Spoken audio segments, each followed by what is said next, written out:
오늘은 지난 시간에 공부했던 내용과 이어서 한 단계 또 업그레이드된 내용을 서로 나누려고 합니다. 상당히 중요한 내용이기 때문에 잘 정리하실 줄 믿습니다. 지난 시간에도 우리 이런 이야기를 했죠. 쓴뿌리가 많은 바울에게 성령님께서 바울을 위해서 탄식하시면서 중보 기도를 해주셨다라는 말씀을 바울의 고백을 통해서 우리가 배웠어요. 그러면 왜 성령님께서 이 바울에게 이런 중보 기도를 하셔야만 하셨을까? 우리의 질문이에요. 왜 딴 분들에게는 안 하시고 바울에게 이렇게 하셨을까? 라고 우리가 질문한다면 바울이 거기에 로마서에서 대답을 했어요. 8장 14절에서 바울을 영적 아들 수준으로 업그레이드 시켜 주시기 위해서다 그랬어요. 바울에게도 이 쓴뿌리들이 많이 있었기 때문에 그 쓴뿌리들을 제거하는 일을 성령님이, 보혜사 성령님이에요. 이분은 구원을 위한 성령님은 이분 모시고 계셨고, 이제 그 바울의 그 주변에서 지금 역사하시는 보혜사 성령님이에요. 그래서 우리 파라클레토스라고 그랬죠. 파라라는 말은 옆에 같이 계시다는 것입니다. 보혜사 성령님, 요한복음 14장 16절에 그 단어가 나오죠. 우리 다 공부했어요. 그래서 이 보혜사 성령님이 바울의 그 마음과 영 깊은 데로 내려가셔가지고 이분의 쓴뿌리들을 제거해주는 이런 이야기를 지난 시간에도 우리 공부했어요. 오늘 말씀을 우리가 이해하려면 간단하게 바울을 보면서 바울도 영적 6단계의 삶을 거쳤다는 것을 잊지 말아 주시길 바라요. 바울이라고 특별한 분이 아니었어요. 그래서 우리가 지난 시간에도 제가 잠깐 비쳤지만 오늘도 다시 한번 정리해. 바울이 겪었던 영적 6단계가 있어요. 바울의 삶 속에서 첫 번째 단계는 뭐였냐면 이분도 영적 유아기를 거쳤어요. 그게 언제냐면 이분이 개종해서 35년이에요. 주 35년 개종해서 이분이 아라비아에 3년 계셨잖아요. 그러면서 자기 고향 다소까지 도착했을 때까지 그 기간 35년에서 38년까지를 보시면 돼요. 이 3년간이 바울의 삶 속에서는 영적 유아기로 보시면 되겠어요. 이걸 잘 정리하시길 바라요. 그것이 나에게도 여러분들에게도 적용되기 때문에 그래요. 이 시스템이. 두 번째, 영적 어린아이 기는 바울의 삶 속에서는 언제였냐면 다소에 도착해서 자기 고향에 38년이에요.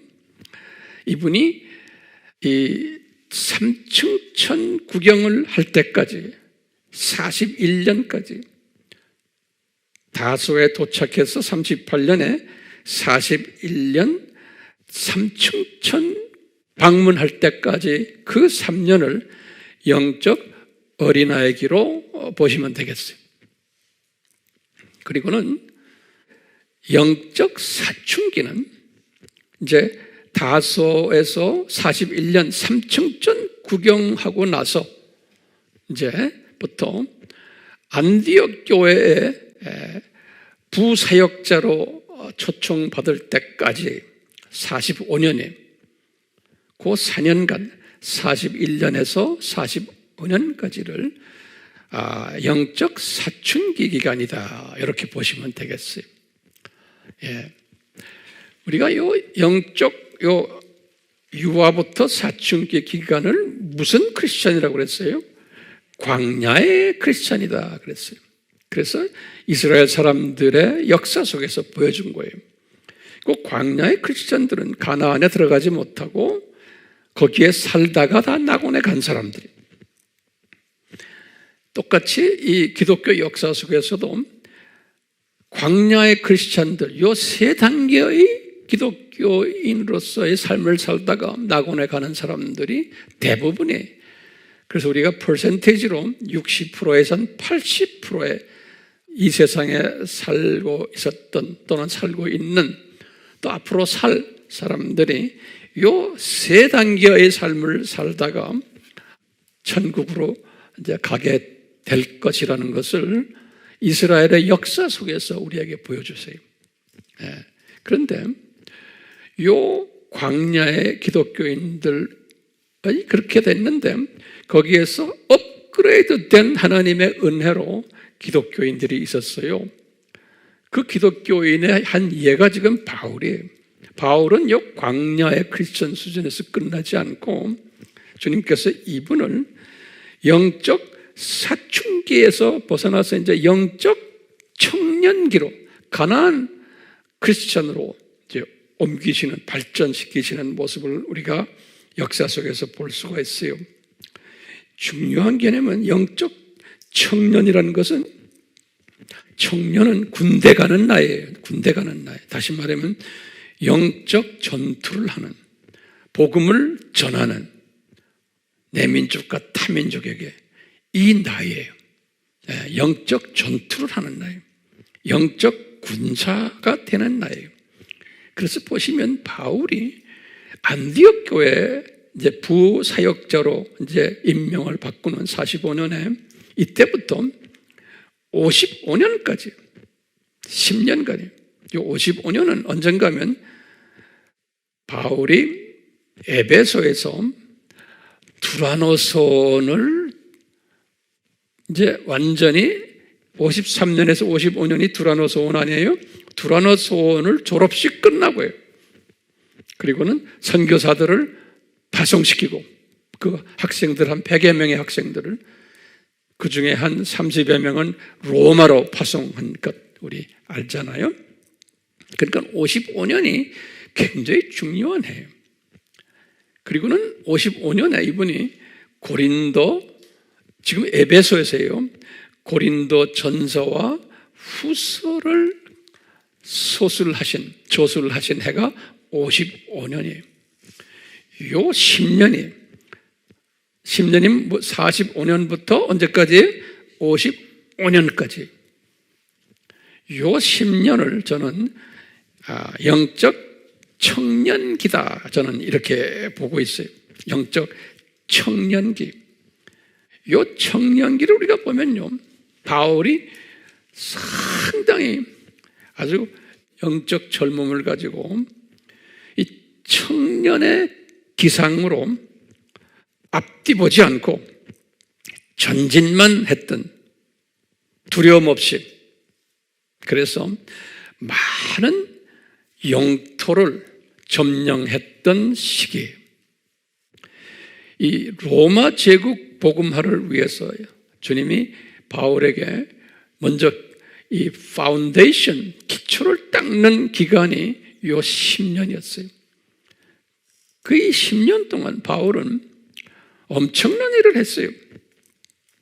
터키 지방을 복음화했고, 그 다음에 마게도니아 지방을 복음화했고, 그리고 남쪽의 그리스 지방, 또 아가야 지방 복음화를 했던, 그러니까 이 로마 제국에서 아주 핵심 요새들을 복음화를 했던 기간이 요 10년 기간이, 아직 점령할 곳이 많았어요. 그렇지만 아주 중요한 지역을 로마 제국 안에서 복음화를 시켰던 기간이에요.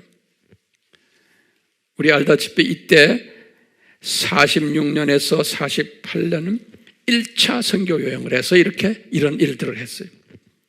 그리고는 49년에 이 1차 선교 여행 끝나고는 예루살렘 총회에 참석했고, 그리고는 갈라디아서를 저술했던 거예요. 아주 엄청난 일들을 시작했던 때예요.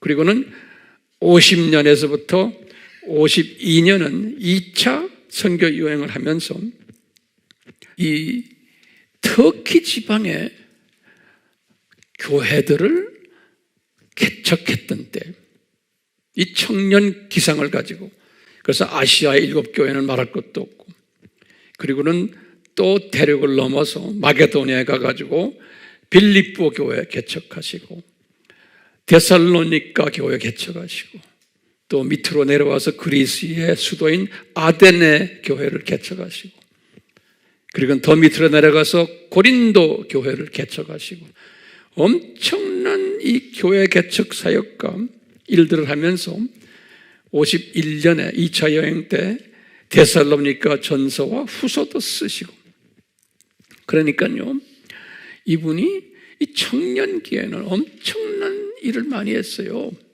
교회 개척, 지도자들 훈련하는 일, 뭐 여러 가지 일들을 많이 했어요.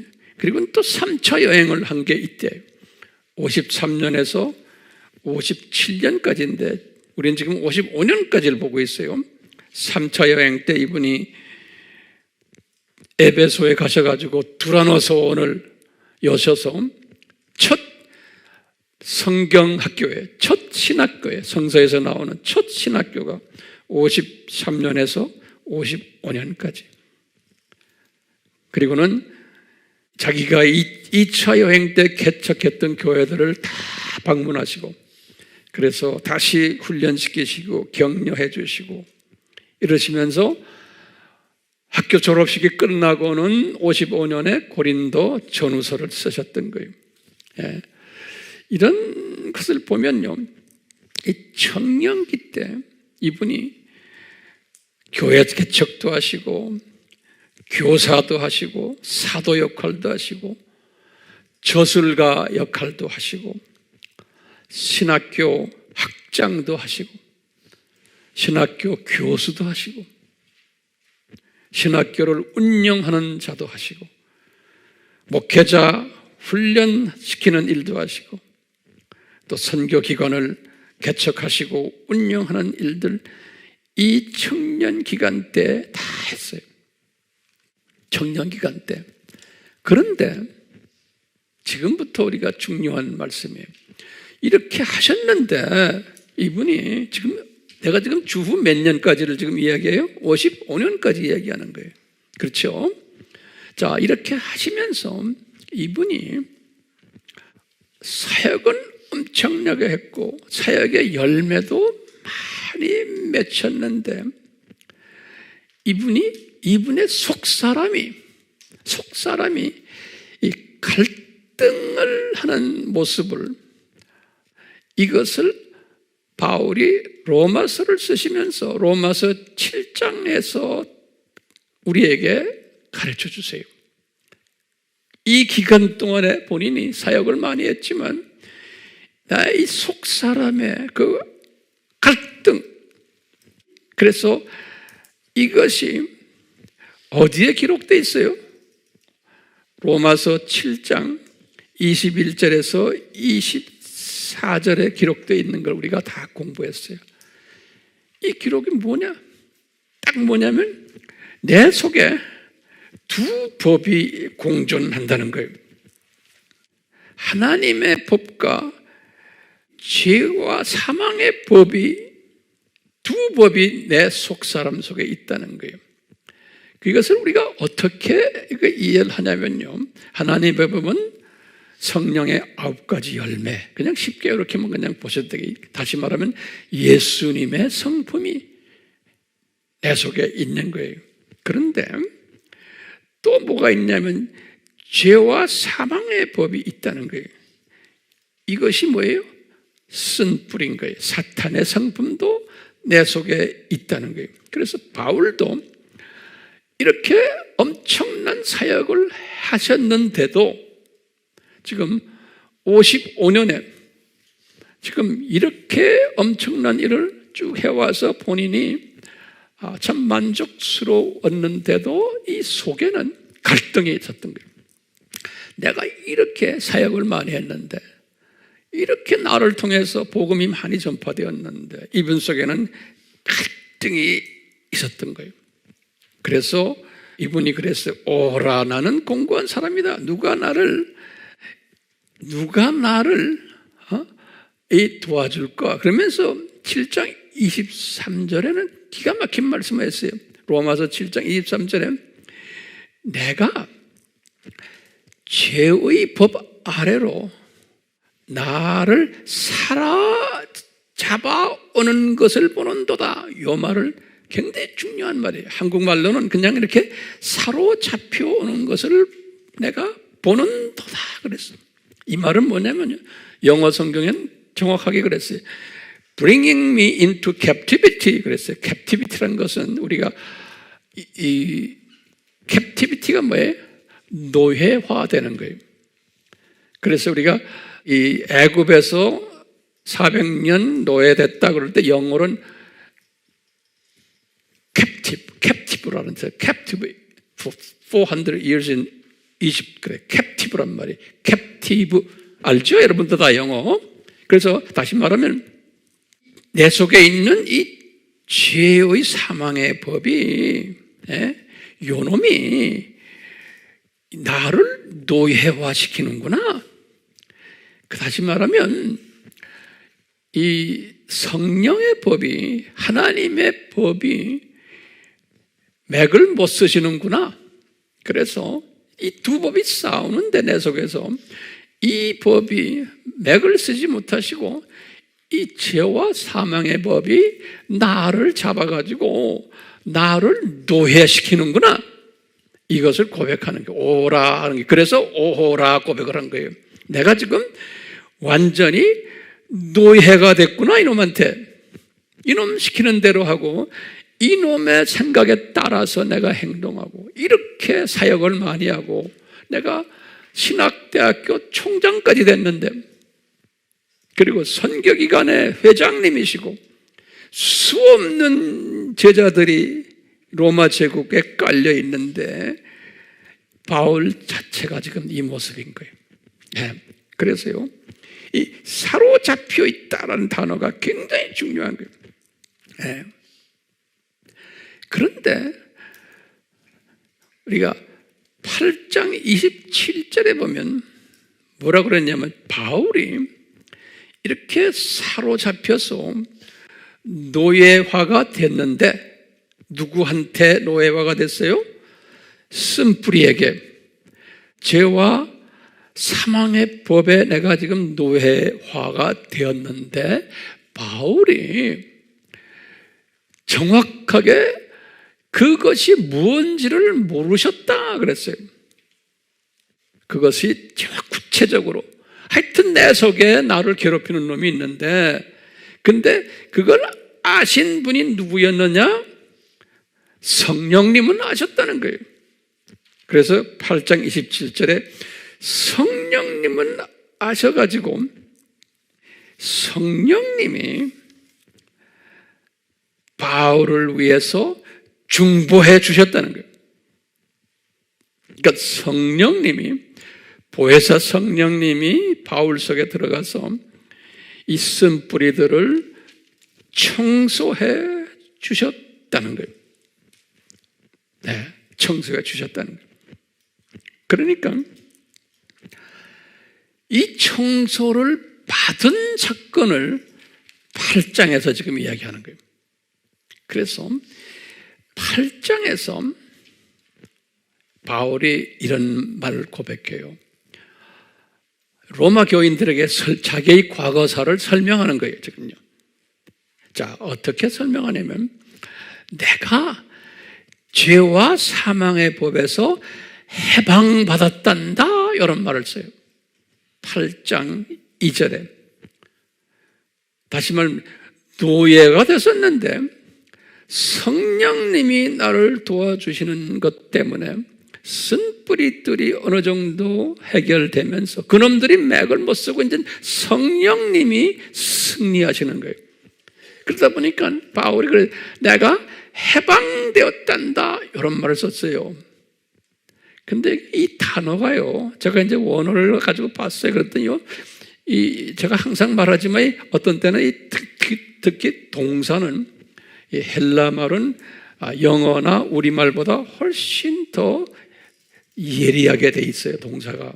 그래서 이것은 무슨 동사로 돼 있냐면, 제가 예전에도 한번 설명해 주는데 이걸 좀 다시 들으세요. 무슨 동사냐면 부정과거라는 동사예요. 부정과거. 부정이라는 건 정해지지 않은 과거라는 거예요. 이 말은 뭐냐면요, 에어리스트라고 그래요. 그건 여러분도 알 필요 없지만 AORIST 그래요. AORIST 헬라 문법 용어예요. 근데 이건 영어에도 이 표현이 없어요. 에어리스트라는 무슨 말이냐면 언젠지 모르지만 과거 어느 때예요. 그래서 부정이라는 거예요. 부정 과거라는 거예요. 과거 어느 때에 지금 해방받은 거예요, 이분이. 그런데 이 과거지만 현재에도 계속되고 미래에도 계속된다는 의미가 있을 때에 이 부정 과거형을 써요. 굉장히 중요한 개념이에요. 그러니까 바울이 해방되었는데 언제 과거에 해방이 되었는데, 그걸 우리가 더 신학적으로 깊이 보면 창세 전까지 우리가 볼 수 있잖아요. 그렇죠? 예정적 측면에서 바울의 이런 쓴뿌리가 창세 전에 이미 디자인돼 가지고 해방시켜 주신 거예요. 그것이 2000년 전 지금 이때, 지금 이 저수라는 8장 저수라는 이때만이 아니고 계속해서 바울이 이미 해방되어졌다는 거예요. 부정과거형의 의미가 그래요. 그런데 헬라 말은 그냥 과거가 있어요. 그건 과거라면 그냥 과거예요. 그럼 그 다음에 그게 그냥 과거의 어떤 일이에요. 그 다음에 헬라 말은 또 뭐가 있냐면요, 완료형이라고 그래요. 완료형은 뭐냐면 과거에 어떤 일이 있었는데 지금 이 순간에 끝났다는 거예요. 그러면 지금 해방이란 단어를 완료형으로 만약 써놨으면 바울이 57년에 지금 이 말을 했으니까 로마서 8장에 그때 끝나고 그 다음엔 의미가 없는 거예요. 해방 안 된 거예요. 그 후는 이렇게 해석이 되는 거예요. 그렇기 때문에 어느 동사가 중요해요? 부정 과거가 중요한 거예요. 그런데 영어가 문제예요. 영어 문법은 현재 완료형이에요. 현재 완료는 영어는 두 의미가 있죠. 과거에 어떤 일이 일어나는데 지금 끝난 의미도 있고, 현재 완료는 두 의미가 있어요. 이건 그냥 완료형이에요. 그런데 현재 완료에는 영어는 과거에 있는데 지금 끝난 게 아니라 계속되는 의미가 또 있어요. 현재 완료는. 그러니까 이 영어는 요 완료형과 부정 과거형을 혼합을 한 게 영어 현재 완료형이에요. 그래서 우리가 문장을 보고는 앞뒤를 보고서 그 해석을 하는 거예요. 그런데 이 헬라 말은 정확하게 구분해서 해놨어요. 그렇기 때문에 어떤 성경은 요 지금 해방됐다는 단어를 그냥 과거형으로만 써놨어요. 영어로. 영어 성경들 보면. 근데 그거는 번역을 내가 볼 때 조금 잘못한 것 같아. 그렇죠? 어떤 성경은 이것을 킹 제임스도 성경 해석을 잘 해놨어요. 근데 NIV는 좀 마음에 안 들어. 어떤 때는 킹 제임스가 마음에 안 들고 어떤 때는 NIV가 마음에 안 들 때 있는데, 그러니까 정확한 성경이 내가 볼 때는 하나님이 그렇게 의도적으로 하신 것 같아요. 많이 섭렵하라고. 그래서요, 보면은 NIV는 과거형 같이 써놨는데 킹 제임스는 현재 완료형으로 표현했어요. He has made me free 그랬어요. 다시 말해, 이 말은 완료형을 썼지만 이걸 두 의미로 우리가 해석할 수 있죠. 영어는. 그렇죠? 이 계속성을 나타내기 위해서는 현재 완료형이 훨씬 좋은 거예요. 그러니까 킹 제임스의 번역이 훨씬 의미가 있는 거예요. 자, 제가 지금 다시 말해요. 바울이 성령님의, 보혜사 성령님의 도움으로 이분이 지금 죄와 사망의 법에서 해방되어 버린 거예요. 그게 8장 스토리예요. 그렇기 때문에 이제는 그놈의 노예가 되지 않은 거예요. 이 말이 뭐냐면 이제 이분은 이 8장이 굉장히 중요해요. 청년기 동안에는 노예 생활을 한 거예요. 청년기 동안에는 그렇게 사역을 많이 했는데, 그런데 이제 이분이 이 성령님의 도움으로 하나님의 아들기로 들어갔을 때, 우리가 그래서 왜 지난 시간에 그랬죠? 왜 성령님이 도우셨느냐? 그럴 때 뭐라고 그랬어요? 아들로 만들기 위해서 그랬죠? 아들기로 들어가면서 바울에게 이 쓴뿌리들에서 해방되는 특별한 은혜를 베푸신 거예요. 우리가 지금 이런 사람이 돼야 되거든요. 그러니까 이제 바울은 이제는 오호라 오호라 안 하는 거예요. 거기에 매여가지고 항상 울고만 있지 않는 거예요. 이제는 거기에서 졸업한 사람이에요. 우리도 이런 사람이 돼야겠죠? 이제는 no more 오호란 거예요. no more 쓴뿌리와 no more 지배,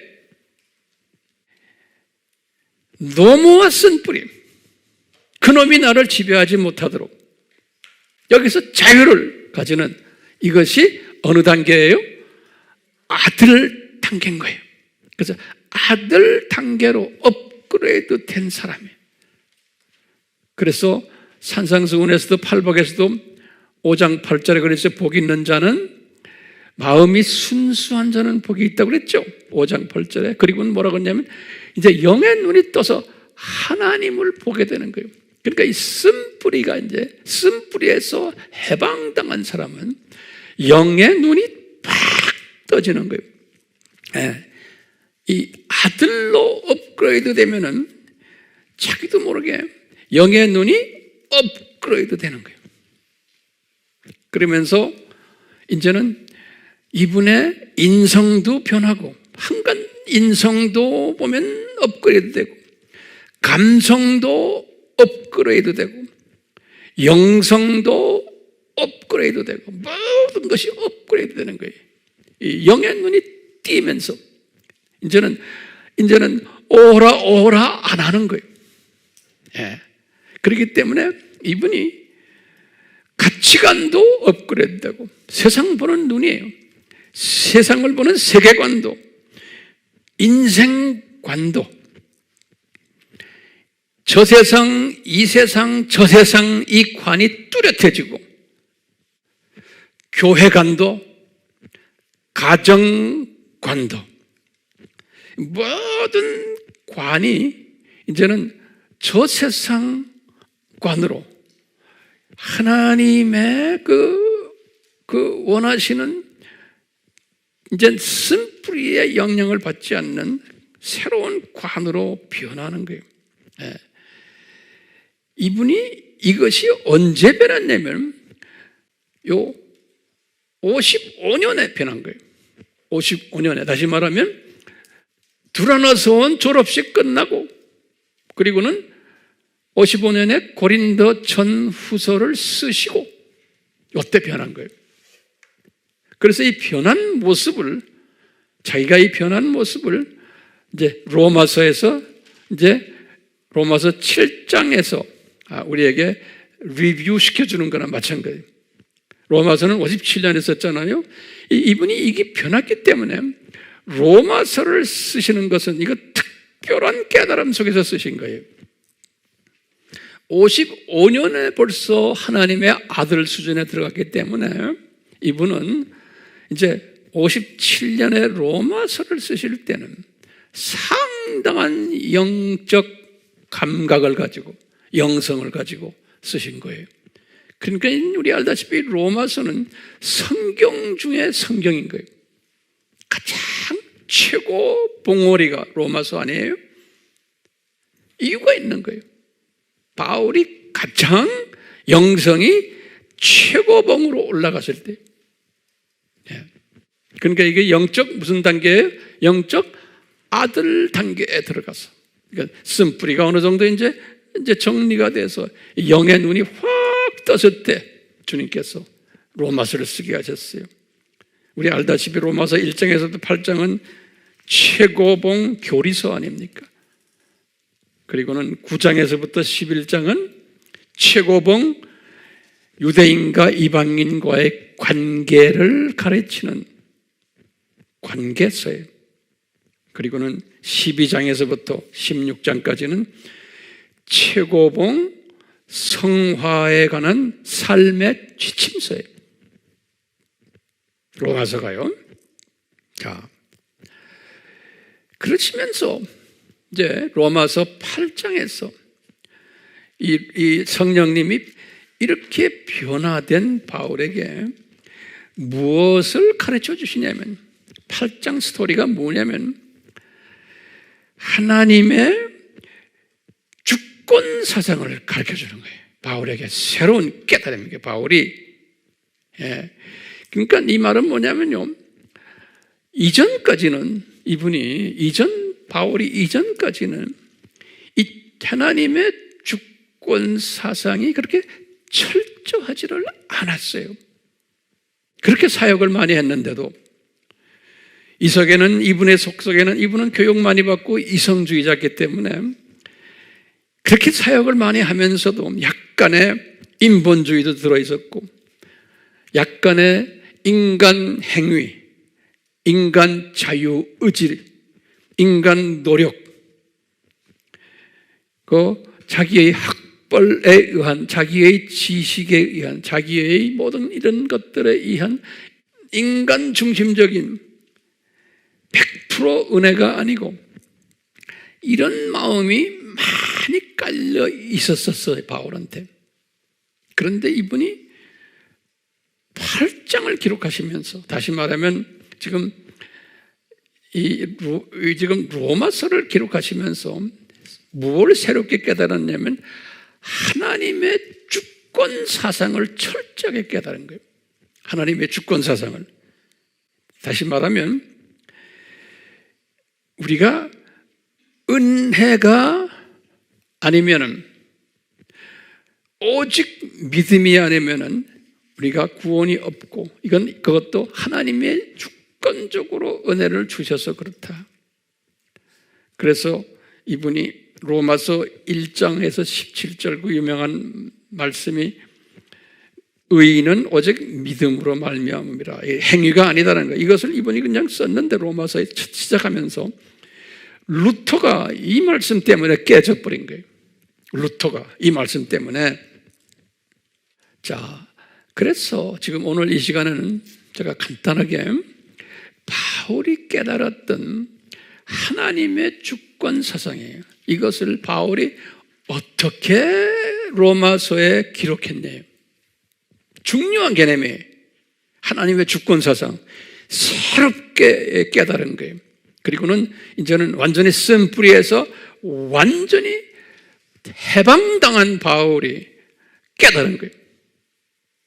첫 번째, 4가지의 주권 사상을 바울이 깨달았는데 첫 번째가 로마서 8장 28절이 우리가 제일 좋아하는 성경 구절이, 이 구절은 아들 수준이 된 사람들이 고백하는 구절이에요. 아무나가 아니에요. 우리가 알거니와 하나님을 사랑하는 자예요. 그러니까 아무나 아니에요.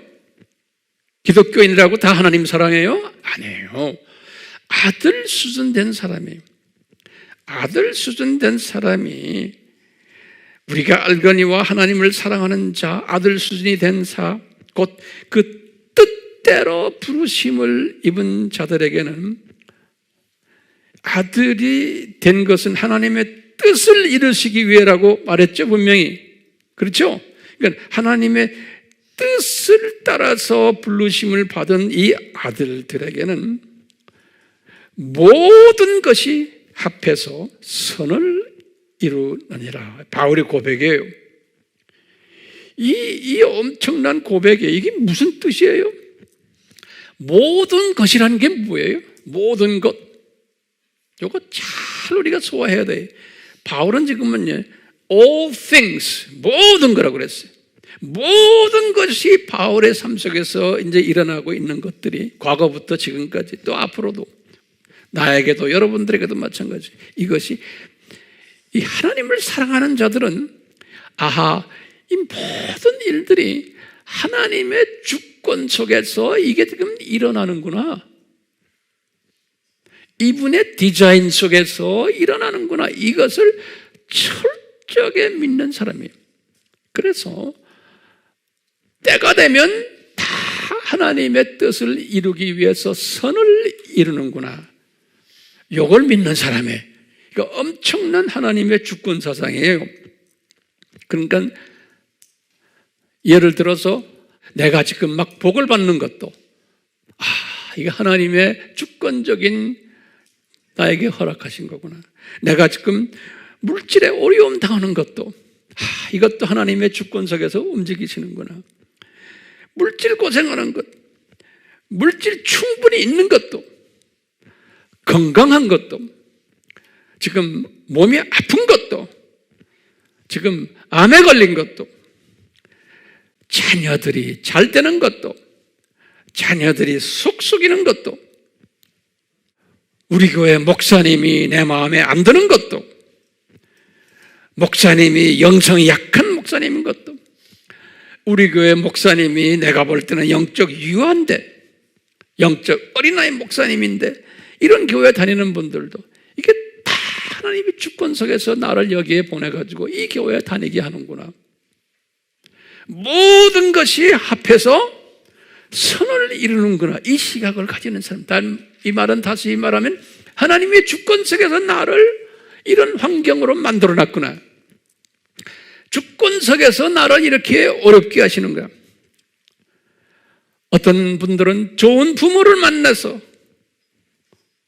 어떤 분은 또 못된 부모를 만나서, 다 어떤 분들은 좋은 대통령을 만나서 우리나라가 잘 되고, 어떤 분들은 대통령이 그냥 마음에 안 들어서, 나쁜 대통령이, 좋은 정치 지도자들이 많아서, 안 그러면 나쁜 정치 지도자들이 많아서, 이 모든 것들은 이 하나님의 주권을 가진 사람들은, 이 주권의 마음을 가진 사람들은 이 모든 것이 합해서 뭐가 된다고요? 선을 이루는구나.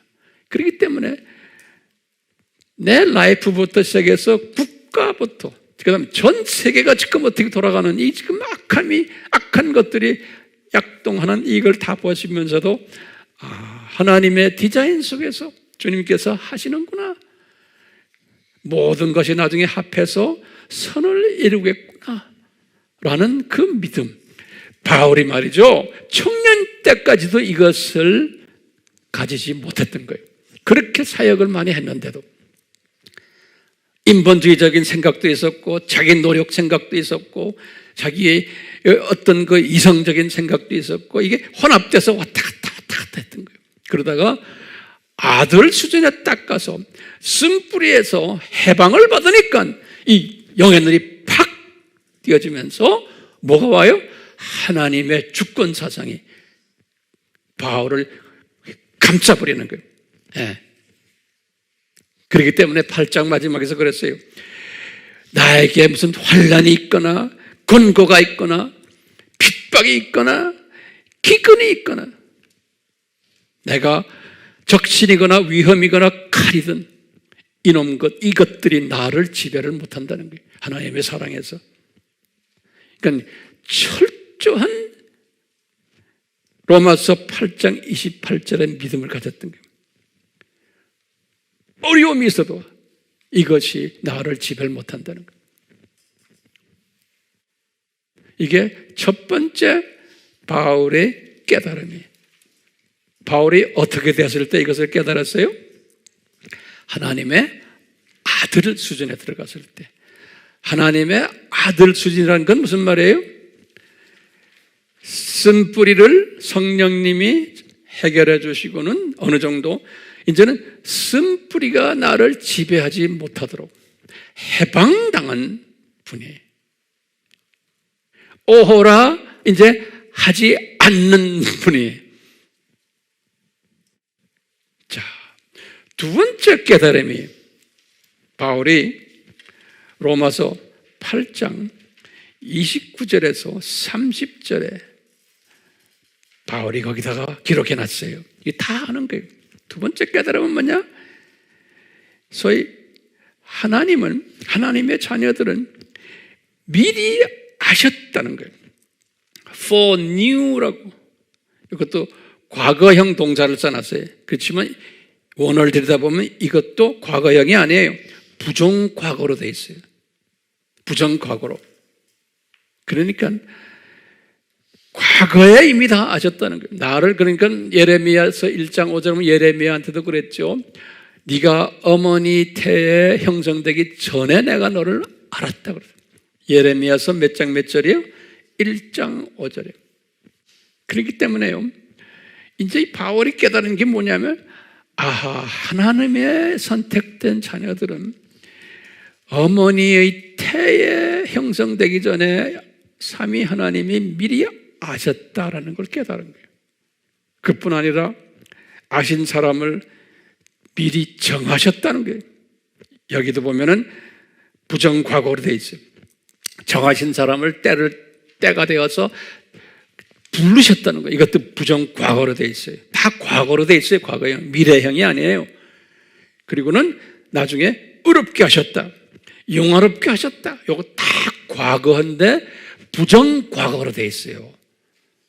미리 다 과거에 해놓으셨다는 거예요. 그래서 때가 되면 현재에 나타난다는 거예요. 그러니까 이게 엄청난, 우리가 지금 쉽게 말할 때 예정론이라고 그러죠. 예? 이 예정론, 하나님의 전적인 주권적 예정론이 나나 여러분들이나 바울이나 어머니 태 속에 있기 전에 미리 다 이렇게 디자인하셨구나. 부정과거형으로 되어 있어요. 그래서 지금까지 계속 이것이 영향을 주는구나. 요거에. 이것을 우리가 칼빈주의라고 그러잖아요. 그런데 이 사상을 수용할 만한 사람이 되려면 적어도 아들 수준의 믿음으로 은혜를 받아야 되는 거예요. 아들 수준의 믿음으로 은혜를 받지 못하면 바울도 그 전에는 이 사상을 자기의 이 편지 속에 구체적으로 이렇게 표현하지 않았어요. 그러니까 바울도 이렇게 구체적으로 표현한 것은 아들 수준이 됐을 때 성령님이 이 아들에게 정확하게 설명해 준 거예요. 로마서 8장에서. 그렇기 때문에 저나 여러분들, 우리 교인들은 괜찮지만 영상으로 보는 분들 중에서도 나 그거 소화를 못하겠어요. 어떻게 미리 다 디자인했으면, 그러면 할 수 없는 거예요. 왜냐? 이분들은 아들 수준 이 전 단계의 분임이 틀림없는 거예요. 다 하나님의 자녀지만 그만큼 영적 통찰력을 주지를 않으신 거예요. 바울도 이것을 다 경험하시면서 지금 쓰신 거예요. 그렇기 때문에 제가 지금 이렇게 설명하는 것이 그냥 이게 설명이 아니고 저는 시간적 차원, 역사적 차원, 바울의 그 인생 그 스토리를 쭉 설명하면서 성경 말씀을 가지면서 내가 지금 설명하고 있죠. 그렇죠? 자, 이 두 번째 깨달음, 첫 번째 깨달음이 뭐였어요? 8장 28절이에요. 두 번째 깨달음이 지금 하나님의 전적인 주권 사상을 이야기하는 게 8장 29절에서 30절이에요. 자, 세 번째 깨달음이 뭐였냐면 그 유명한 로마서 9장에서부터 11장이에요. 8장까지 쓰시고 그 다음에 바울이 계속해서 9장에서 11장이에요. 바울이 깨달음이 뭐였냐면 아하, 내가 과거에는, 그러니까 아들 되기 전에는 내가 우리 예수님께 불평을 했습니다. 뭘 불평했냐? 어느 정도 인과관계 또는 인본주의적 또는 자유의지 중심적 사상을 가지고 계셨던 거예요. 왜? 예수님, 과거에는 제가요, 우리 민족을 왜 이렇게 눈 감겨놨습니까? 우리 민족이 얼마나 열심히 2000년 동안 과거에 예수님을 증거했는데, 그런데 왜 내 민족을 이렇게 이 복음을 잘 받지 않게 만드십니까? 이거 우리 로마서 9장 3절이죠? 요 사상은 무슨 사상이에요? 요 사상은 아들 되기 전에 가졌던 바울의 사상이었어요. 열심히 했으면 대가가 있어야 되지 않습니까? 열심히 한 내 민족을 왜 이렇게 눈 감겨놓고 불이익을 주십니까?예요. 바울 사상이었어요. 대부분의 우리 기독교인들이 이 사상 가지고 있어요. 예? 열심히 했는데, 그러니까 이런 사상 가진 사람은 영적 유아, 어린아이, 그 다음에 뭐예요? 사춘기, 청년까지 이런 사상을 가지고 있는 거예요. 대부분, 다시 말하면 기독교인의 한 80% 전후에 대부분의 사람들은 다 이 사상 가지고 있어요. 바울도 그 사상을 가졌던 거예요. 영적 발전 과정 속에서. 그런데 이분이 지금 아들 수준으로 딱 해서 보니까 성령님이 이 아들에게 가르쳐 주시는 거예요. 야야, 너 로마서 써라. 로마서 9장, 10장, 11장 써라. 그러시면서 뭐라고 그랬어요? 9장에 와서는 내 민족을 왜 이렇게 하십니까? 그러니까 예수님께서 바울에게 그 유명한 하나님의 주권 사상을 거기다가 설명해 주는 거 알죠? 9장 6절에서부터 23절에 보면 그 주권 사상이, 예? 내가 토기장의 예도 들어주시고 그러는 거예요. 내가 야곱과 에서 중에 내가 야곱을 일방적으로 사랑했단다. 바로 왕을 내가 일방적으로 내가 완악하게 만들었단다. 이러면서 주권 사상을 설명해 주는 게 9장 이하가 아닙니까? 똑같이 주권적으로 내가 계획이 있기 때문에 너희 민족 이스라엘 사람들은 눈을 감긴다. 그래가지고 이방인들을 내가 쫙 눈뜨게 해준 다음에 나중에 때가 되면은 내가 너희 민족 눈뜨게 해줄게. 이방인의 충만한 숫자가 찼을 때에 이 말씀이 우리 다 공부한 말씀이죠. 이것을 우리가 그리스도의 신비라 그랬지. 바울이 에베소서 3장 4절에 그리스도의 신비다 그랬어요. 그러니까 이분은 아들 되기 전에는 자기 민족에 대한 의문이 많았고 불평이 있었고, 민족애예요. 내 민족 이렇게 내가 사랑하는데 왜 내 민족에 이렇게 복음을 안 받습니까? 이분이 이성적인 크리스찬이었어요. 이 아들 되기 전에는 인간적 차원이 강했던 분이에요. 또 하나님은 사랑이신데 왜 이러십니까? 하나님은 공의로우신데 왜 이러십니까? 하나님은 전지하시고 전능하신 분이신데 왜 이러십니까? 무소부재하신 분이신데 왜 이러십니까? 이러시면서 하나님의 이 모든 정체성을 가지고서 의문을 제기했던 바울이에요. 어느 때까지요? 아들 되기 전까지. 그렇기 때문에 이런 의문을 제기하는 분들이 대부분의 크리스찬이라는 것을 우리한테 보여주는 거예요. 그렇기 때문에 우리 주변에 대부분의 크리스찬들이 아들 수준까지 안 간 크리스찬들은 이런 걸 가지고서 의문을 제기하고 하게 되어 있는 거예요. 그렇기 때문에 그런 의문을 제기하는 분들 주 안에서 안아주고 사랑해주고 그래야 되는 거예요. 그걸 가지고 아무리 설명해도 되는 게 아니에요. 은혜가 임해서 그분 속에 있는 이 쓴뿌리들이, 사탄의 성품들이 은혜에 의해서 어느 정도 씻겨지면서 눈이 떠져야지만, 아들 수준으로 들어와야지만 이것을 소화할 수 있는 거예요. 다시 말하면 하나님의 주권을 인정할 수 있는 거예요. 다시 말하면 인간 모든 역사는, 우리의 모든 개인 역사들은, 전 세계의 역사들은, 교회사들이고 정치사들이고 모든 것은 하나님의 주권 속에서 움직인다는 사실인 거예요. 기가 찬 깨달음이죠? 네? 하나님의 주권 속에서. 다시 말하면, 쉽게 말하면 항상 그래. 우리가 저 세상, 이 세상, 저 세상, 이 도표 우리 항상 우리가 기억하시죠? 그러면서 아하, 하나님의 주권 속에서 이 세상 7,000년을 디자인하셨구나. 하나님의 주권 속에서 이 세상 7,000년을 창조 목적 학교로 하셨구나. 하나님의 주권 속에서 창세전에 이미 예수 그리스도가 이 세상에 내려오셔서 이 창조 목적 학교의 교장이 됐을 것을 디자인하셨구나. 그리고는 부교장으로 사탄과 그 똘마니들이 이제 나쁜 교사로 존재하실 것을 7,000년 동안, 그러다가 때가 되면 다 이제 잡아다가 불못에 던질 것을 하나님이 다 디자인하셨구나. 이것을 하나님의 주권 속에서 디자인하셨구나. 이것을 우리가 보는 사람이 되기를 바라는 거예요. 예, 그러려면 내 속에 오호라 수준에서 벗어나야 되는 거예요. 오호라 수준에서. 자, 마지막 네 번째로 깨달음이 있는 거예요. 바울이, 이건 엄청난 깨달음인 거예요. 네 번째로 로마서 13장, 다 제가 지금 로마서 이야기하는 겁니다. 13장 1절에서 3절이 기가 막힌 걸 또 바울이 깨달은 거예요.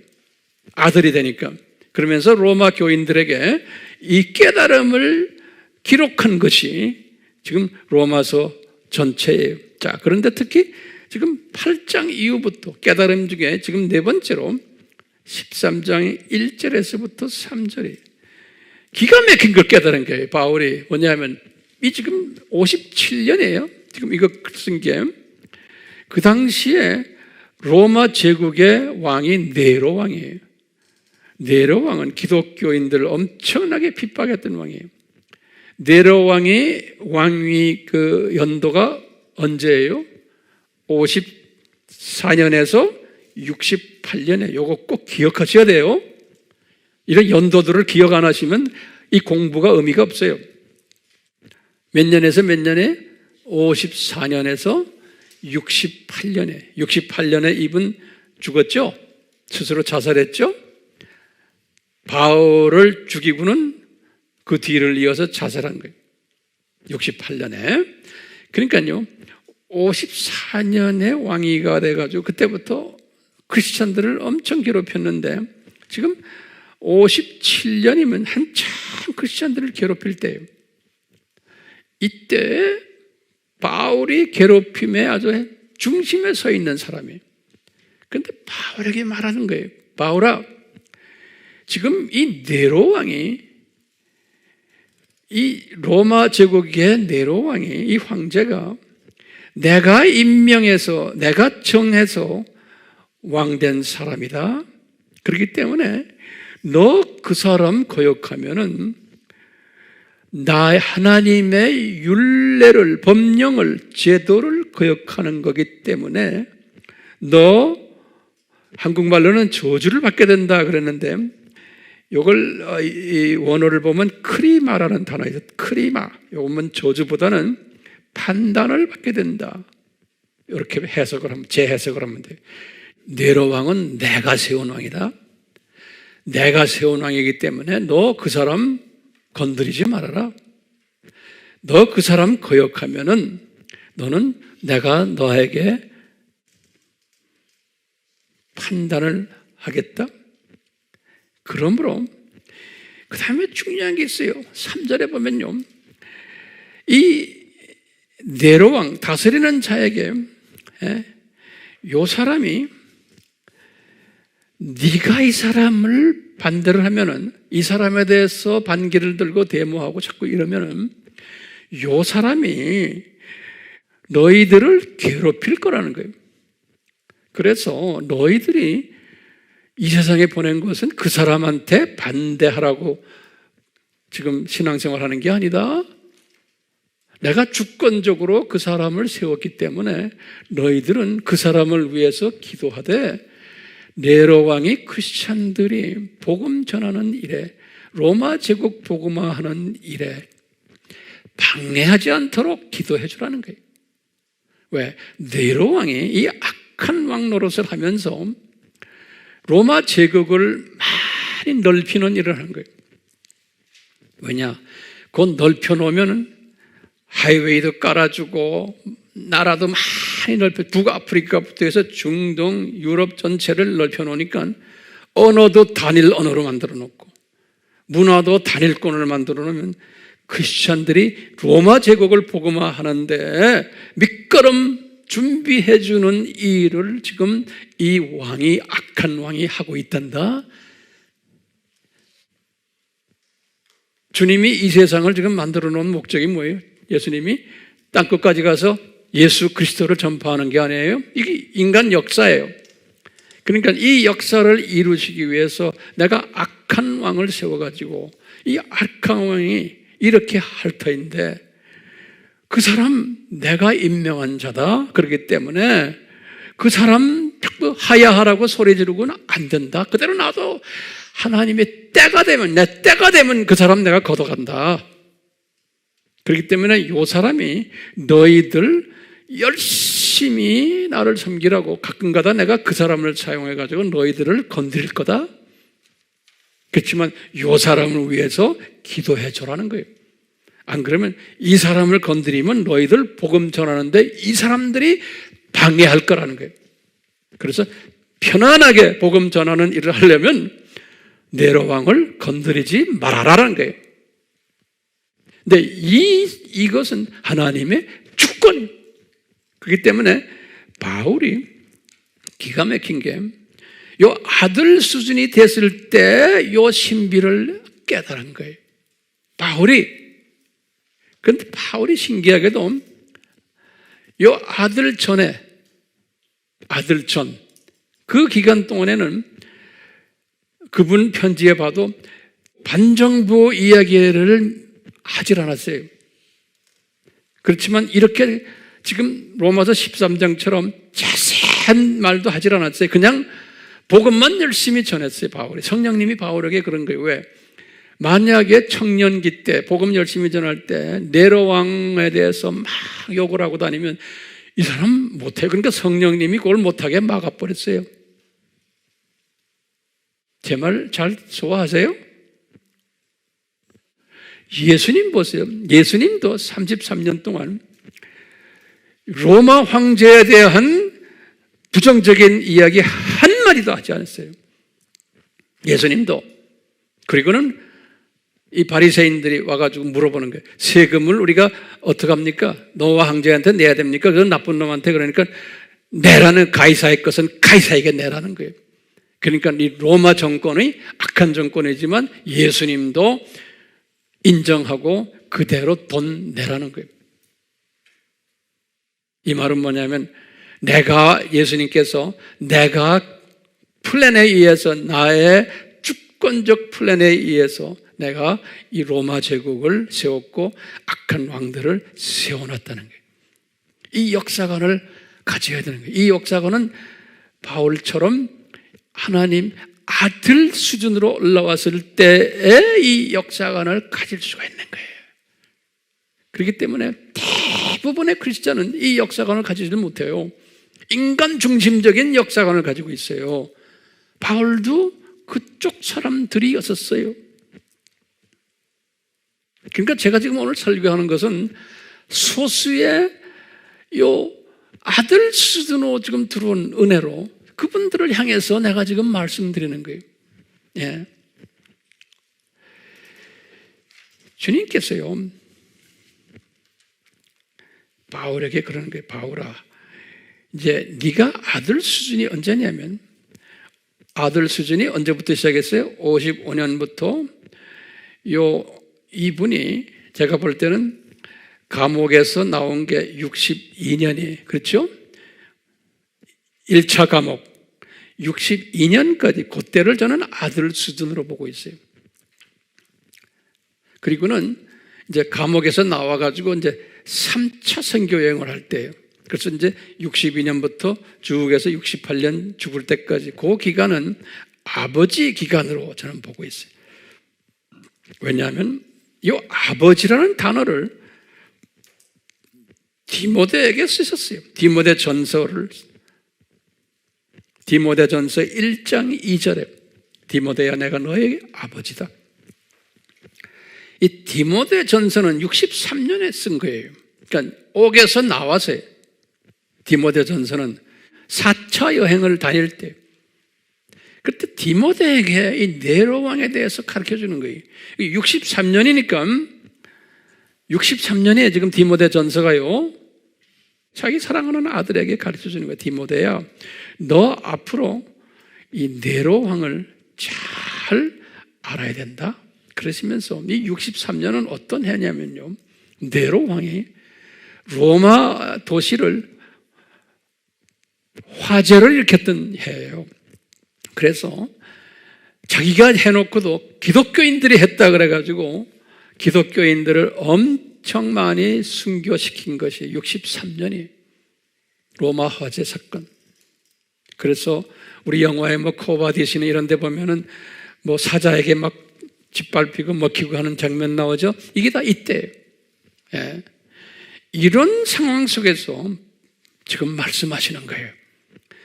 이 영의 아들이 되신, 영적으로 아들 수준, 이제는 아버지 수준이 된 바울이 자기 아들에게 말하는 거예요. 디모데전서 2장 1절에서 2절이에요. 가장 중요한 내용들 지금 내가 마지막 결론적으로 지금 말씀드리는 거예요.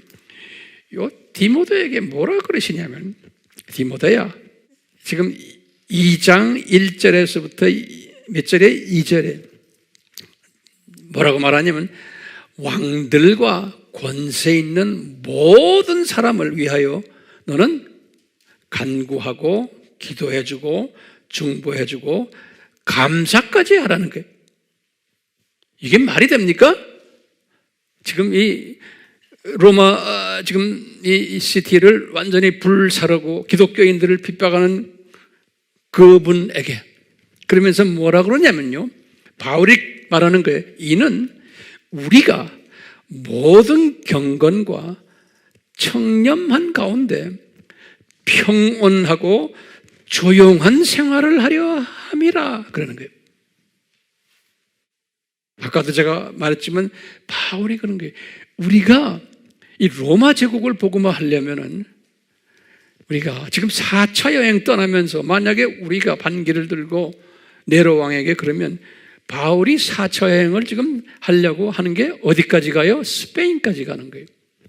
그래가지고 이제 전 로마 제국이요, 저 북쪽 빼놓고 이 지중해 지역을 완전히 복음화 하는데 바울을 지금 하나님이 주셨는데, 네로 왕을 건드려 놓으면 우리가 이 사역을 못 한다는 거예요.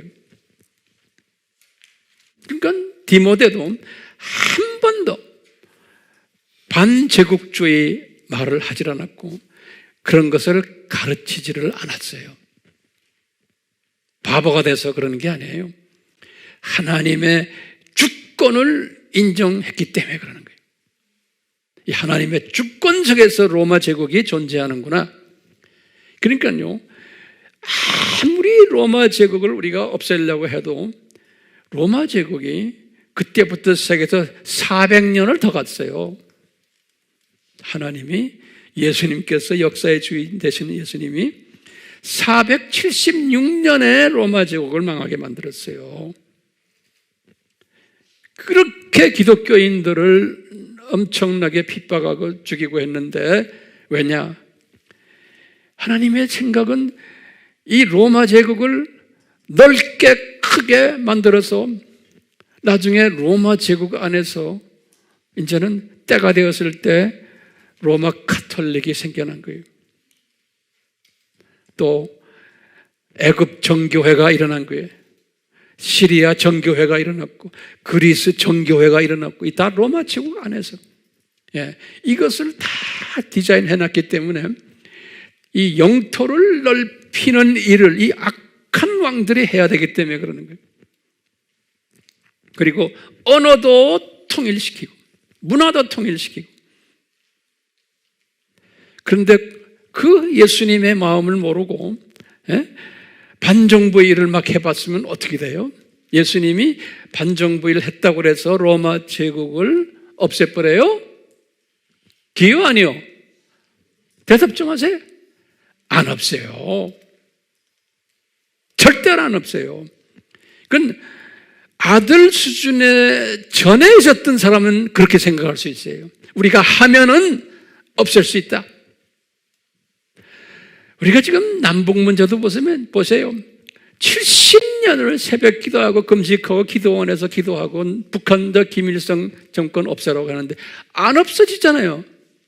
더 심해지잖아요. 왜 그럴까요? 우리 기도가 상달이 안 됐나요? 상달됐죠. 그렇지만 하나님의 때가 아닌 거예요.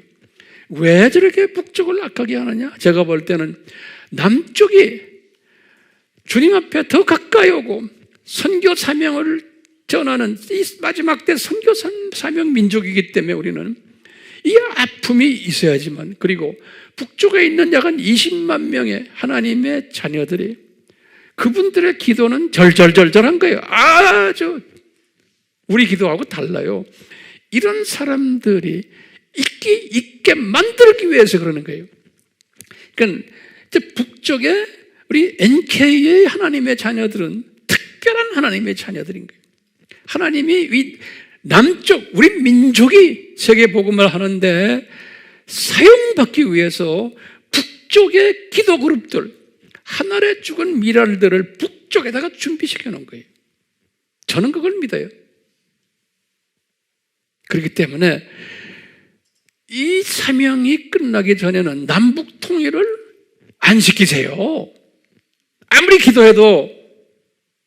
기도는 하게 하세요. 왜? 기도하라 그랬지만 내가 기도한다고 다 되는 게 아니에요. 기도라는 것은 하나님의 마음과 내 마음을 연합하기 위해서고, 북한 민족을 사랑하는 마음 때문에 하고 내 민족을 사랑하는 마음 때문에 하는 거지, 그것이 하나님의 마음이 될 수가 없어요. 어떤 때는요.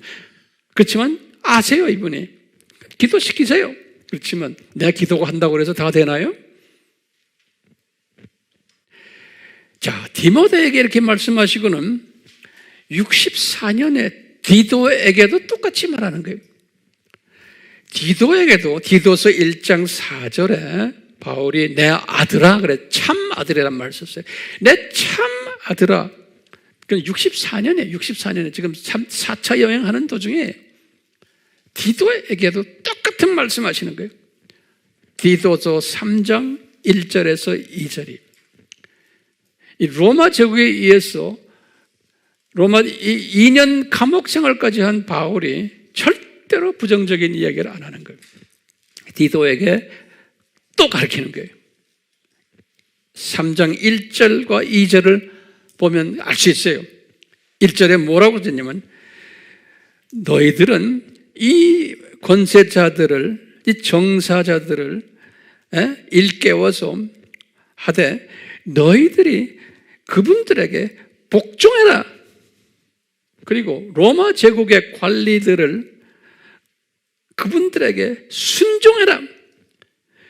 그럼으로써 이 사람들이 너희들의 그 선한 모습을 보고는 너희들을 괴롭히지 않을 거라는 거예요. 그러니까 이분들에게 비방하지 말고 말다툼하지 말고 이분들에게 유순하게 온유함으로 보여주라는 거예요. 이게 하나님의 주권을 깨달은,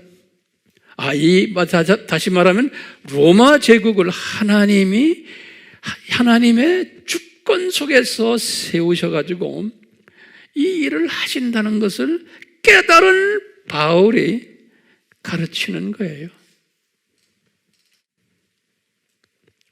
나중에 베드로도 이것을 깨달았어요.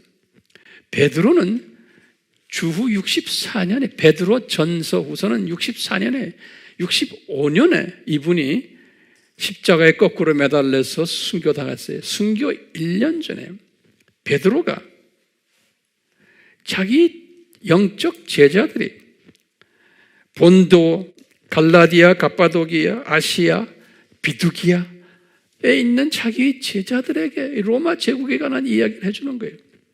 엄청난 핍박 가운데, 왜냐? 64년이 바로 전해 63년에 로마 도시 화재 사건이 있었고, 거기에 가장 핍박의 제일 머리에 있었던 분이 베드로예요. 베드로가 최고 지도자였기 때문에, 예루살렘에서, 그렇기 때문에 바울은 바깥으로 돌아왔던 분이시고 베드로는 예루살렘에서 최고 교계의 지도자였어요. 그러니까 베드로가 엄청 핍박을 받은 거예요. 이 핍박 가운데 자기 흩어져 있는 자기 예루살렘 교회 출신들이 본도, 갈라디아, 갑바도기아, 아시아, 비두기아에 있는 제자들에게 이 핍박 가운데 이런 말을 하는 거예요. 얘들아, 너희들 로마 도시 화재 사건 봤지? 그리고 나를 괴롭히는 거 알지? 내가 1년 후 되면 이제는 순교당할 것까지도 암시해 주면서 이런 핍박 가운데 말해주는 거예요. 이분들에게. 여기 2장 13절에서 17절인데 13절을 보시면 그래요. 기가 막힌 말을 하는 거예요. 베드로도, 이분도 영적 아버지 수준에 올라간 것 같아요. 주를 위하여 그러는 거예요. 그러니까 다시 말하면 네로 왕에게 덤벼들지 않는 것이 예수님을 위한 거라는 거예요. 주를 위하여 인간의 모든 법령에 복종하라는 거예요. 로마 제국의 법령에 권세 있는 왕에게도 그러면서요. 그냥 왕 했으니까 한국말로는 그렇게 되어 있지만 영어로는 원어는 the king이라고 딱 써 있어요. 더라는 건 무슨 정관사죠? the king은 누구예요? 그 당시에 네로 왕이에요. 네로 왕. 네로 왕에게 the king에게도 복종하라는 거예요. 누구를 위해서? 예수님을 위해서라는 거예요. 주를 위해서. 주라는 건 the Lord, 예수님이에요. 지금 베드로가 말하는 건요, 예수님을 위해서 네로 왕에게 복종을 하는 거예요. 왜냐? 이 관리들은, 이 네로 왕 밑에 있는 관리들은 내가 보내가지고 악한 자들을 벌하고 선한 자들에게 칭찬해 주라고 만들어 놓은 로마 제국의 관리들이라는 거예요. 그렇기 때문에 내 뜻이 뭔지 아느냐? 15절에 그랬어요. 하나님의 뜻은 너희가 이 네로 왕과 그 관리들에게 선을 행하고 이 어리석은 자들이지만 이분들을 잠잠하게 만들려고 그러는 거다 그러는 거예요. 15절에. 예. 너희들이 16절에 그랬어요. 이런 부분에서 자유로운 사람들이다. 반정부 데모도 할 수 있고 안 할 수 있다. 그렇지만 그렇게 하면 만약에 하나님의 뜻에서 어긋나는 하면은 너희들이 문제가 생긴단다. 그러는 거예요. 그렇기 때문에 이 제국 안에 있는 왕이나 모든 관리들, 이런 사람들을 존경하라는 거예요. 그리고 이들을 사랑해주고 그것이 하나님을 두려워하는 거라는 거예요. 엄청난 말을 해요. 그렇기 때문에 이 왕을 17절 마지막에 그랬어요. 네로 왕을 존경하라고 딱 써놨어요. Honor the king 그랬어요. Honor the king이에요. 네로 왕이에요. 왜요? 예수님의 입장에서는 네로 왕이 지가 좋아서 왕 된 게 아니에요. 지가 재질 피워서 왕 된 게 아니에요. 누가 네로를 왕을 시켰어요? 예수님이 시킨 거예요. 그러니까 예수님의 종이에요. 모든 권세는 예수님이 세우신 분이에요. 그렇기 때문에 바로 왕도 출애굽기 7장 3절에 보면 예수님이 세워가지고 예수님이 그 왕의 마음을 완악하게 하셨어요. 느부갓네살 왕도 예레미야 43장 10절에 예수님의 종이라 그랬어요. 느부갓네살 왕도 지가 잘나서 지가 똑똑해서 그렇게 바벨론 제국의 황제가 돼서 우리 사랑하는 하나님의 자녀들을 고생시킨 게 지가 잘나서가 아니라는 게 예수님이 다 주권적으로 다 하셨다는 거예요.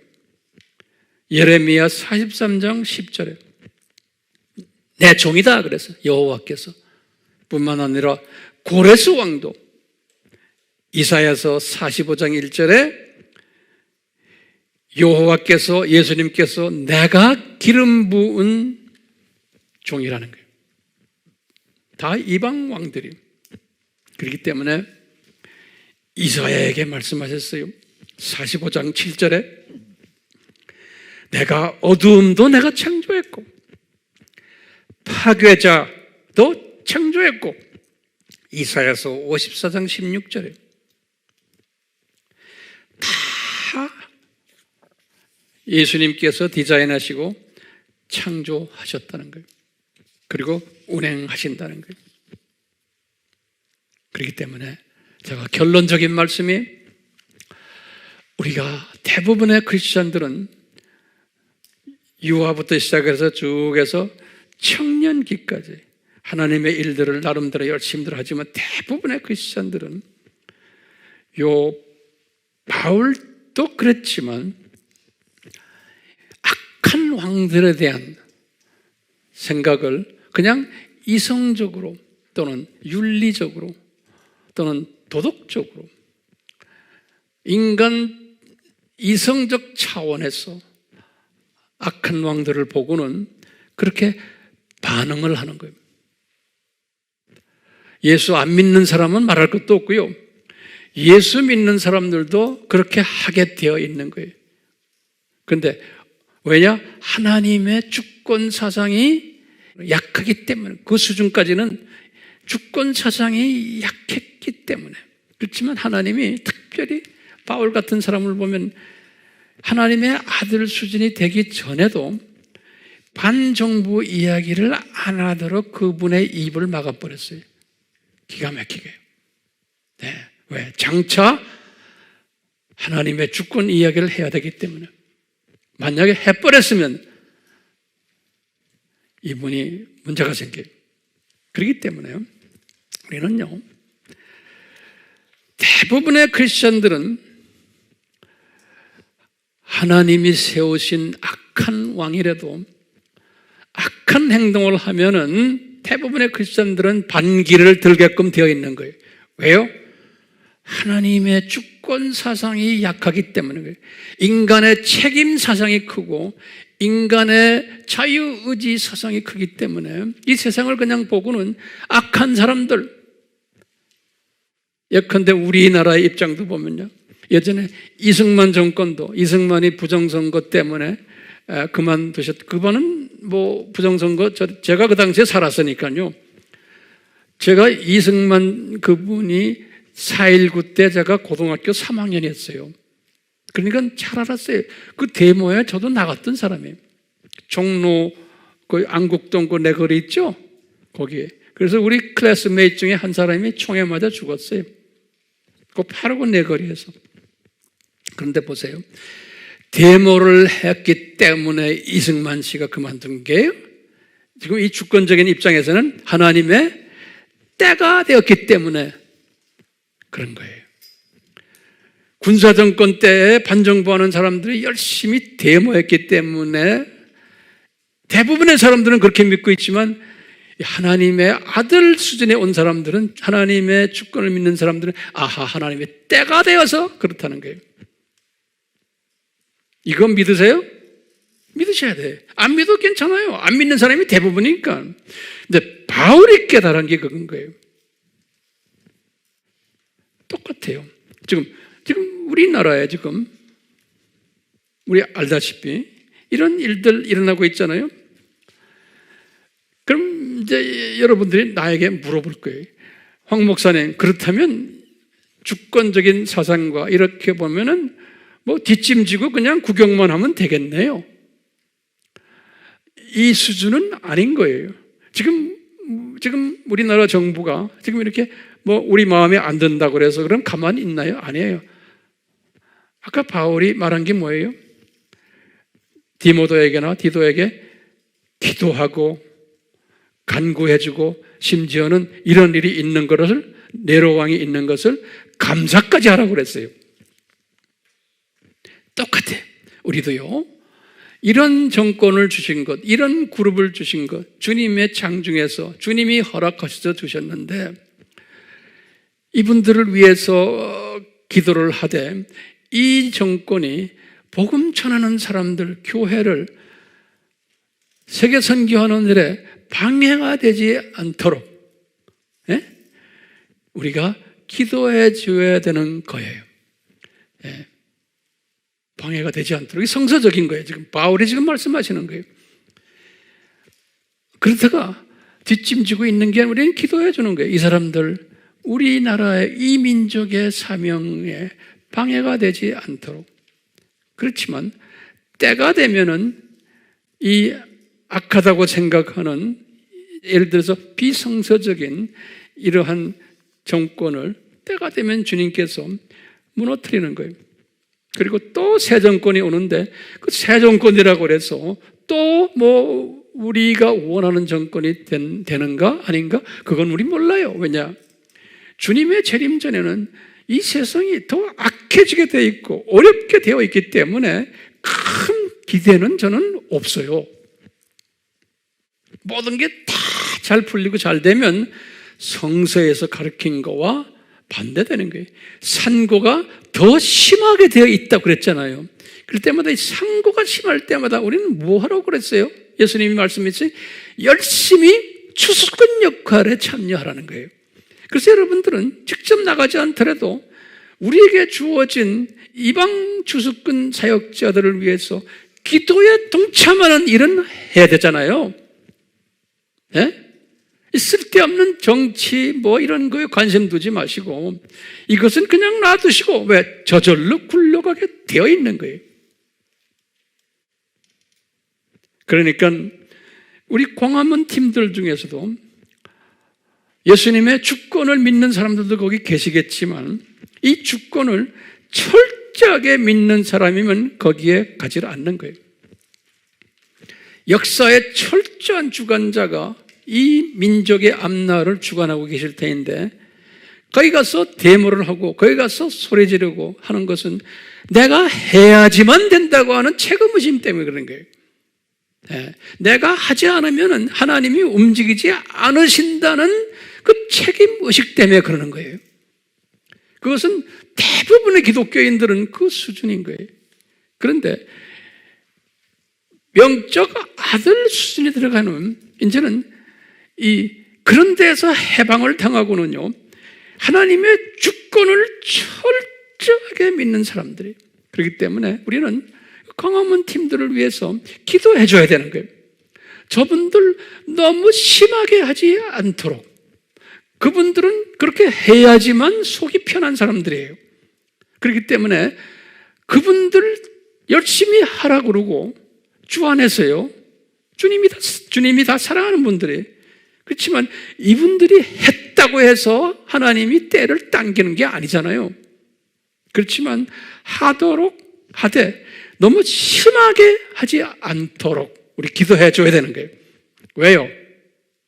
심하게 해서 우리가 복음 전하는 일에 방해자로, 우리의 방해자로 이 정부가 나타나면 교회 문도 닫아라 그러고 선교사도 나가지 못하게 하고 복음 전하는 것도 못하게 하고 이래 놓으면 이게 방해가 되잖아요. 그렇기 때문에 우리가 복음 전하는 일에 방해 역할을 하지 않게 하기 위해서, 우리가 편하게 복음을 전할 수 있도록 하기 위해서는 우리가 이 정부를 향해서 기도해주고, 주님이 때가 되면 이 정부를 끝나게 하고 또 다음 정부가 올 터인데 그 다음 정부가 더 기독교에 방해되는 정부가 될 가능성도 있는 거예요.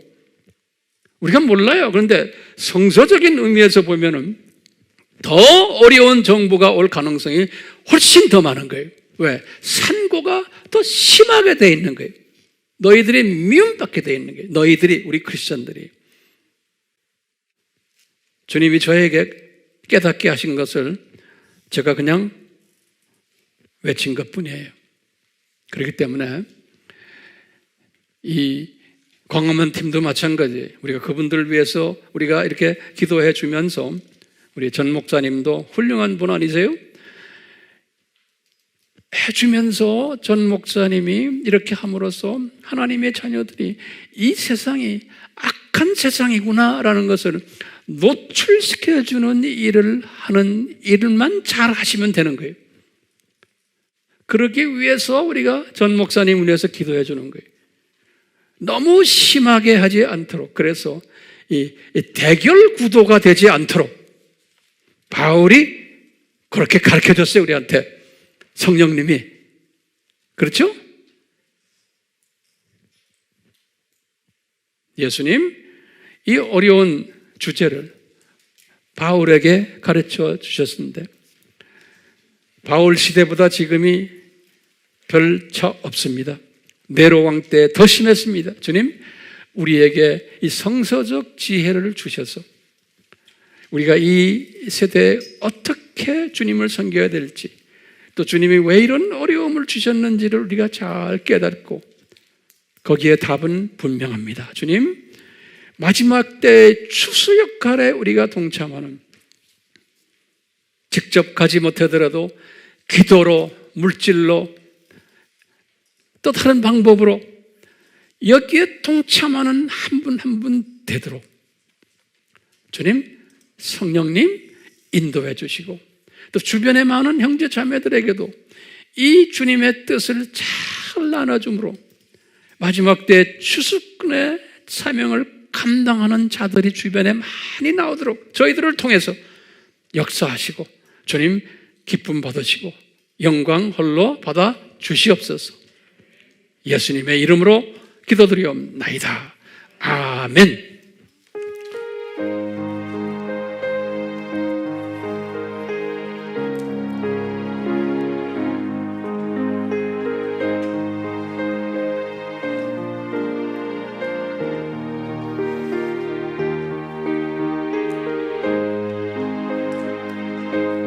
우리가 이런 평화를 가지는 이 찬송을 통해서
사랑의 물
위에서 내려오네.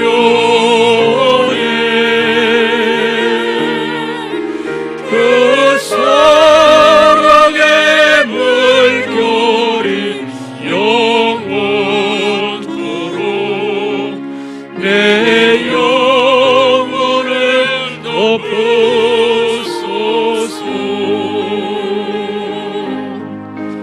이 영혼의 평화가 넘쳐나니 주의 큰 복을 받으리라. 내가 조야로 주님과 함께 있어 내 영혼이 보이시네.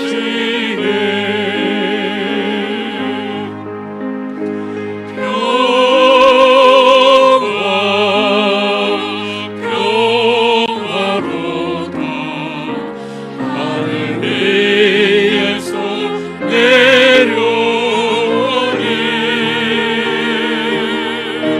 그 사랑의 물결이 영원토록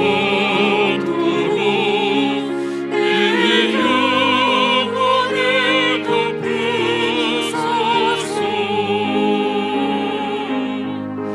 이 땅 위에 험하게 가는 동안 참된 평화가 어디 있나. 우리 모두가 예수를 친구 삼아 참 평화를 누리겠네.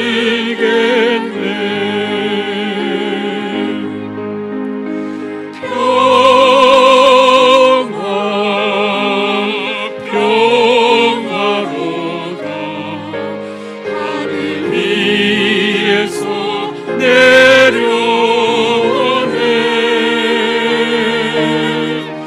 그 사랑의 물결이 영원토록 내 영혼을 덮으소서.